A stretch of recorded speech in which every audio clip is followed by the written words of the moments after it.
నమస్తే మేడం.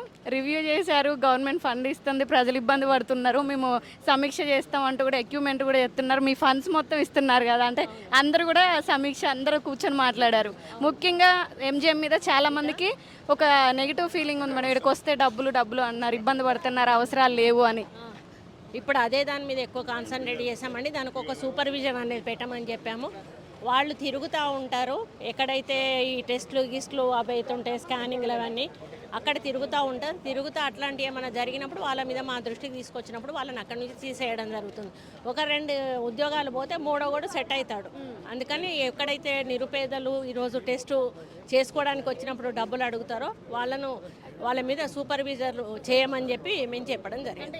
ముఖ్యంగా అయితే కంప్లైంట్ బాక్స్ అంటూ కూడా పెట్టడం జరుగుతుందన్నారు. అది ఖచ్చితంగా ఫలితం ఇస్తుందంటారా? 100% అండి. ఎందుకంటే స్కూల్స్లో ఆల్రెడీ కలెక్టర్ గారు పెట్టినప్పుడు కొంతమంది అమ్మాయిలు చెప్పుకోలేనివి కూడా అందులో రాశారు. లేడీ టీచర్సే గర్ల్స్ను పిలిచి వాళ్ళతో కాళ్ళు ఒత్తించుకోవడం అట్లాంటివి కూడా సందర్భాల్లో తన దృష్టికి వచ్చినప్పుడు ఇంటర్నల్గా తెలియకుండానే యాక్షన్ తీసుకోవడం జరిగింది. ఇక్కడ కూడా ఏదైనా వచ్చినా కూడా బయటకి రాదు, యాక్షన్ మాత్రం ఉంటుంది. 100% కలెక్టర్ గారు చాలా సీరియస్గా వాటి మీద వర్కౌట్ చేస్తారు.